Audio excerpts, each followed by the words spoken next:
Kung bago ka pa lang sa aking YouTube channel, please subscribe at i-hit ang notification bell para updated ka sa aking bagong videos. Kim Chiu, may pahayag sa lahat ng tagahanga. The Alibi, trending naman online. Ang buong kwento, alamin!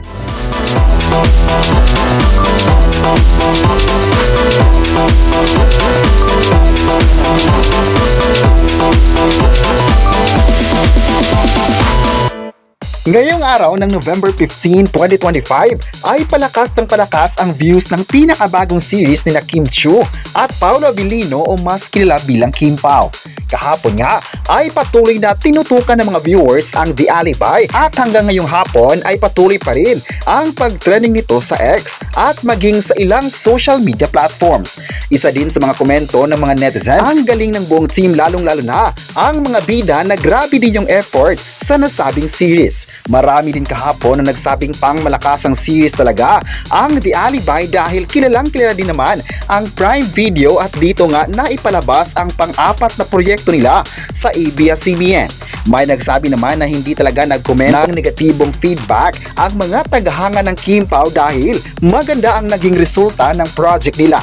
May isang fan din online ang nagsabing isang pasabog talaga ang pagpapalabas ng Kim Pao serye sa Prime Video para mas makikilala pa ang tambalan na ito sa mga viewers. Latest din ngayon na may pahayag ang nag-iisang Chinita Princess sa mga taghanga ng The Alibi. Ayon pa ng kapamilya actress at TV host, sana raw ay mapapanood ang series ng maraming audience dahil pinaghahanda nila ang proyekto. Maalalang napapanood ang The Alibi sa Prime Video kung saan mas naging sintro ng mga users sa naturang streaming platform. May nagsabi pa na ang pahayag ni Kim Chiu ay nakakabilib dahil deserve naman ang palabas na ito na mapapanood sa mas malawak na reach. Pinapanatili ng Kim Pao series ngayon ang mataas na views online kung saan ang mga audience ay tutok na tutok sa kwento. May nagsabi naman na nagpapasalamat siya sa naging komento ng Chinita Princess dahil ang mga nakapanood ng mga tao sa mga episodes ay bagay na bagay para madadagdagan pa ng lugar kung saan mapapanood ito. May nagsabi naman na mula noon at hanggang sa huli nilang proyekto ay nakakagulat dahil di kalibre ang kanilang contents. Sa isang grand launch ng The Alibi nitong nakaraan ay inamin ng mga bida at direktor na tulungan ang naging rason kung bakit nagawa nila ng husto ang series. Nagtutulungan sila para mas magawa pa nila ng tama ang mga karakter. May nagsabi naman na noong interview sa kanila ay nakita ng tao kung gaano mas naging idolo pa nila ang bagong teleserye. Nakita din ng lahat kung paano mas naging interesting sa mata ng mga fans at viewers ang buong kwento.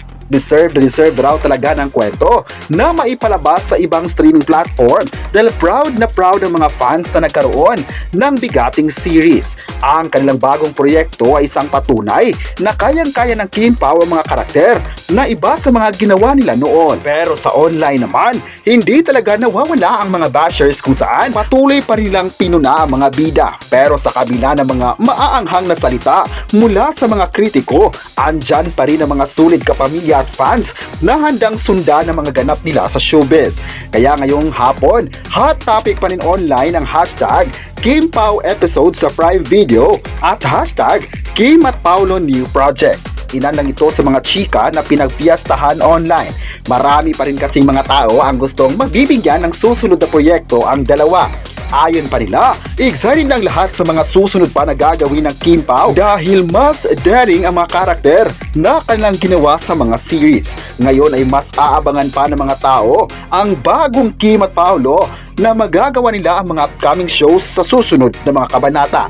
Kaya bilib na bilib talaga ang lahat sa mga nagawa ni Kim Chiu at Paolo Abilino sa showbiz. Alam ng lahat na mas aabangan pa ito ng mga kapamilya at Kim Pao fans sa lahat ng streaming platforms at digital. Sa kabilang banda naman ay patuloy pa rin pinagkakatiwalaan ng Kim Pao ng mga producers. Litas na ngayon na pati ang pamunuan ng Prime Video ay bumilib sa tandem ng Kim Pao. Dahil nga sa magagandang feedbacks ng viewers sa The Alibi ay mas napahanga pa lalo sila sa kakayahan ng Kim Pao.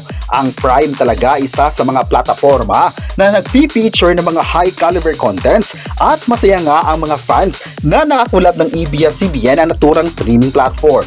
Pati nga ang mga fans ay na-excite pa sa mga susunod na series na gagawin ng Kim Pao at maging sa mga susunod na collaboration.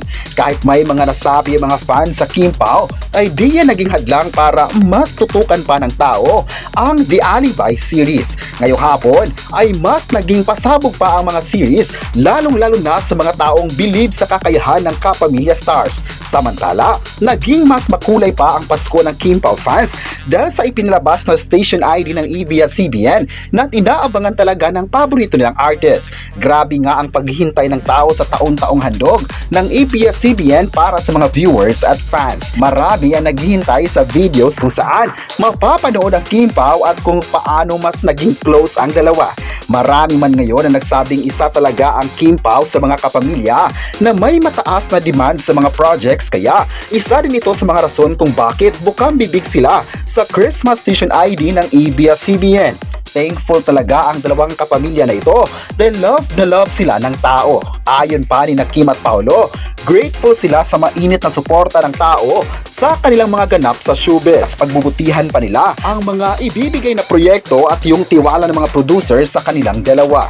This year talaga is bigger para sa Kim Pao na handang ipaglaban ng mga negatibong komento ng mga bashers. Ang tatag ng kanilang samahan ay ganun din katatag ang pagmamahal ng dalawa sa isa't isa bilang tandem. Kahit marami man ang nagtatanong sa love story ng dalawa, ay mas naging kampante ang lahat na makitang masaya sina Kim Chiu at Paolo Abilino na magkasama sa isang proyekto. May nagsabi naman na ang love story talaga ang gusto nilang matutuklasan. May mga tanong man ang lahat, ngunit ang mga fans lang ang nakakaalam kung ano ang Kim Pao. Ang buong Kim Paolandia ay handang gawin ng mga bagay na makakapagtanggol sa kanila sa mga bashers. May isang fan naman na nagsabing sana raw ay mas tutukan pa ng mga tao ang Kim Pao serye para mas magti-trending pa ito. Kung ano man ang nasungkit na kasikatan ng Kim Pao ngayon ay isang patunay na mali ang sinasabi ng iba na hindi kaya ng Kim Pao ang mga proyekto. Ipinakita talaga na versatile actor sila at deserve na mabibigyan ng maraming proyekto. Love na love din ito ng mga seniors na kitang-kita naman ang mga magagandang komento nila sa ilang videos natin. Nagpapakita lang ito na sulit na kailang suporta sa Kim Pao na trending love team ngayon sa bansa. Kaya abang-abang lang tayo mga presko sa mga susunod na ganap ng dalawa at aasahan pa natin na mas lalong magti-trending lang The Alibi sa TV at maging sa Prime Video platform. Abang-abang lang tayo sa mga bagong ganap na intense na eksena sa The Alibi at kung paano mahuhook ang mga viewers sa mga susunod na episodes sa Prime Video. Kayo, ano ang masabi nyo na may pahayag si Kim Chiu sa mga tagahanga? I-comment na kung bagay ba si Kim Chiu bilang Stella Marie at huwag kalimutang i-subscribe ang ating YouTube channel.